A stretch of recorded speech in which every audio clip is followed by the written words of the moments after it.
ईसा अलैहिस्सलाम यूरोपियन नहीं, फलस्तीनी थे। ईसा अलैहिस्सलाम की पैदाइश फलस्तीन के बेथलेहम में हुई। उनका बचपन और परवरिश नाजरत में हुई, जो आज के उत्तरी फलस्तीन के गैलिली क्षेत्र में आता है। उनकी दावत तौहीद, उनकी तालीम, उनके मौजज़ात सब इसी फलस्तीनी भूगोल में सामने आए। वे जिस भाषा में बात करते थे वह आरमिक थी, वही भाषा जो उस समय फलस्तीन के आम लोगों की भाषा थी। उनके हवारी भी मछुआरे, किसान और आम फलस्तीनी लोग थे।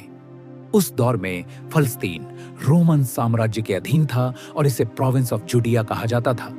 यानी ईसा अलैहिस्सलाम का संघर्ष सिर्फ आध्यात्मिक नहीं था, बल्कि एक औपनिवेशिक सत्ता, रोमन ऑक्यूपेशन के साए में जीते हुए सच बोलने का संघर्ष भी था। ईसा अलैहिस्सलाम की आखिरी जिंदगी का हिस्सा भी यरूशलेम से जुड़ा हुआ है, वही शहर जहां उन्होंने लोगों को जुल्म और सत्ता की मिलीभगत के खिलाफ चेताया।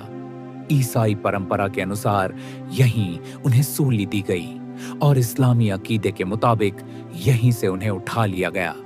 उनकी वालिदा मरियम अलैहिस्सलाम भी इसी फलस्तीनी समाज की एक पाकीज़ा औरत थीं। उनका खानदान, उनकी रिवायतें, उनकी इबादत, सब कुछ बैतुल मक़दिस और उसके आसपास की तहजीब से जुड़ा था।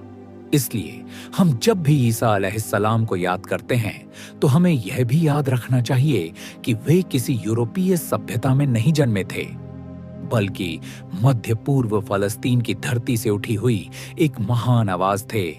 जुल्म के खिलाफ व इंसाफ के हक में, और इंसान को इंसान की गुलामी से निकालकर आबिद बनने की दावत देने वाले पैगंबर थे।